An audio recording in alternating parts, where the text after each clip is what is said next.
I'm Doris, a robot created not for serving in manufacturing or everyday human life. My fate is very different from other robots. Like, subscribe, and hit the bell to listen to my story. It has been a year since the day I was left in a dirty scrapyard. I was losing hope every day, not knowing what I was waiting for. My energy was almost depleted. I think it's time to activate the self-destruct program. Suddenly, I heard footsteps approaching. The lid of the container holding me was pried open, and a flashlight shone directly in my face. This one looks almost brand new and is well made. Let's take it back and try to fix it. Then, he pulled me out of the pile of scrap and took me home. Perhaps he would dismantle me and use my parts to build another robot.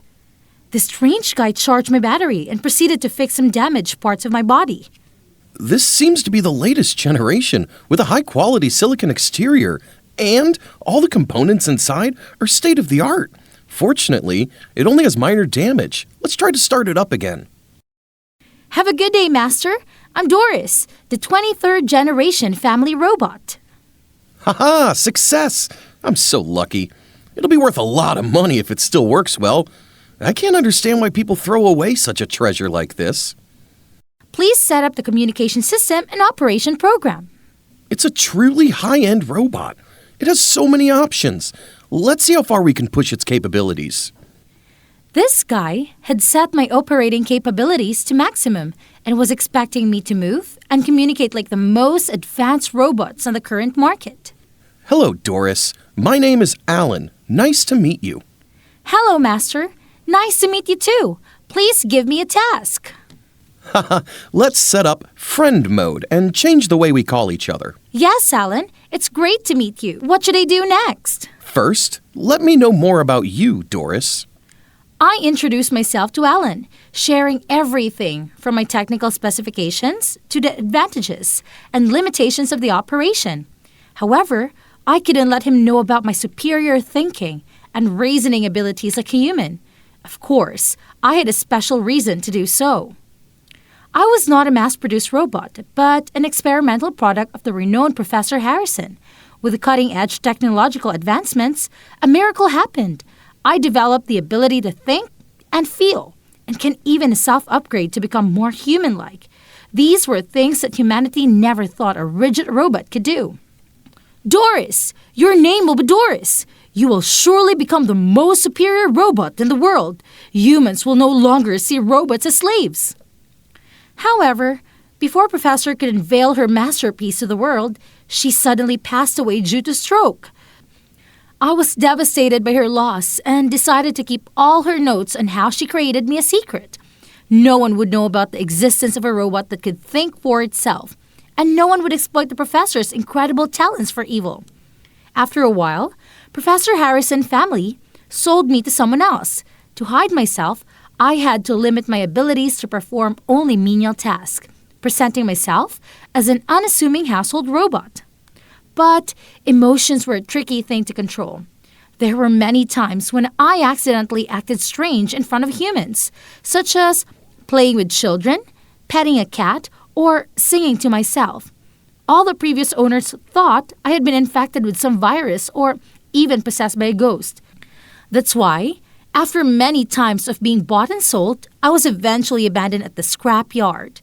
If Alan hadn't shown up, I probably would have activated self-destruct mode to end this robot life. This time, I would definitely learn from my mistakes and be more restrained so that people would only think of me as a normal household robot. There were still many things in the human world that I wanted to explore. I could not be thrown away at that scrap yard anymore. Good job, Doris. Now you can clean the bathroom and the toilet area over there. Sure thing, Alan. You can also clean your body part. You can use my stuff in the cabinet over there. Thank you, Alan. This Alan guy is quite a strange person. He blushes and feels embarrassed when I thank him. Maybe this is the first time Alan has interacted with a female robot with such a meticulously perfected appearance as me. Alan, the task is completed. Please check. Wow, Doris, you surprised me. You really seem like a high-end helper robot now. Thank you, Alan. What should I do next? Can you cook, Doris? I can cook 1,342 different dishes. Really? Then please, cook 3 dishes for one person using the ingredients available in the fridge. It seemed like Alan wanted to test my functionality. If everything was too perfect, he would surely suspect something. So I had to be adaptable in situations like this. After spending 20 minutes in the kitchen, I brought out 3 dishes for Alan to try. Just with eggs, you can make such delicious food? Please enjoy your meal, Alan. Oh, but this one is a bit salty. This one is burnt, and this one's not fully cooked.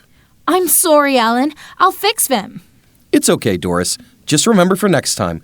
Besides, they tasted better than most of the dishes I've made. In the following days, I continued to stay and help Alan with household chores and cleaning. Meanwhile, it seemed like Alan had found a job at a robot repair shop in the city, as he would leave early in the morning and only return home when it was dark outside. Whenever Alan was away, I was free to release my body and do things I enjoyed. I could watch TV, read books, or even sing and dance. Just like humans, most importantly, satisfy my curious mind. I also went into Alan's room to clean and secretly learn more about him. Alan's room was quite messy. There are many pictures of famous figures, technical drawings, and books scattered throughout the room. It seemed like Alan's goal is to become a robot engineer. He reminded me of Professor Harrison. I accidentally saw Alan's diary on the bed and was curious to read it. It turned out that Alan is a hobbyist robot mechanic, specializing in buying old robots from scrap yards, repairing them, and then selling them. However, recently, the scrap yards banned the buying and selling of old robots, making Alan's life more difficult. And then, Alan found me, and perhaps his financial difficulties were resolved. Doris is just a housekeeping robot, but I feel like she has a soul. Maybe because Doris is a high-end robot with a stunning appearance, I shouldn't think too much about it. When I read Alan's diary, strange feelings arose within me, ranging from joy and excitement to worry. This was the first time my emotions had been so disturbed, and I hoped it was just a temporary glitch in my system. Today, Alan came home later than usual, with a body covered in dirt and weary face. Good evening, Alan. How's your day? Hi, Doris. Please prepare my dinner. Sure thing, Alan. Alan ate but seemed deep in thought, unlike his usual self. Doris, can you help me look up your current market value? Of course, Alan. I'm currently valued at around $8,000 to $10,000. That's too low for a high-end robot like you. What do you think if I sell you, Doris? I don't understand. Please use simple commands. Today, I broke a high-end robot of a customer. If I can't fix it, I'll have to pay around $15,000 or have my salary docked for a year. I don't understand. Please use simple commands. You don't need to understand or answer, Doris. I just need to vent. Sure thing, Alan. Alan talked about his worries in life, mostly related to financial struggles and social relationships. I didn't want Alan to sell me, so I had to do something to help him. I waited until Alan fell asleep and secretly opened his documents. Then started to adjust the drawings and repair process of the robot he broke at the shop. With the knowledge about robots I learned from Professor Harrison, this was just a piece of cake for me. I hope Alan can understand and use it. The next evening, Alan came home earlier with a bright face. Good evening, Alan. Did you have a good day today? Today was a great day. It seems the chief engineer quietly helped me find the error and method to repair that robot. How lucky I am! Congratulations, Alan. I almost lost you, Doris. I couldn't bear to sell you at all. I suddenly smiled at Alan's words. Tomorrow, I have the day off. Doris, will you go with me to the supermarket so you can do these things by yourself in the future? Sure thing, Alan. Alan and I went to the supermarket. He just simply named his favorite food, and my task was to choose the right ingredients. Have you ever been to the city center park and the zoo, Doris? I have never been there, Alan. Then let's go. It's been a long time since I've been to those places. Alan grabbed his bags, held my hand, and took me out. The strange feeling came up once again and made me hesitate. Let me carry bags, Alan. It's my task. Doris, I don't see you as a servant. Let's go, girl. Alan and I went to many places, from parks and zoos to lively amusement areas. These places I only saw on TV or the internet before. Alan also introduced me to everything on the way, ignoring the looks of disapproval and the gossiping of people around. Maybe people think I'm insane because no one sees a robot as a friend and talks so much like this. I don't understand. Please use simple commands. I don't care about them anyway. Only, Doris, you listen to my stories. I wish I could understand a little. At this moment, I really wanted to talk comfortably with Alan.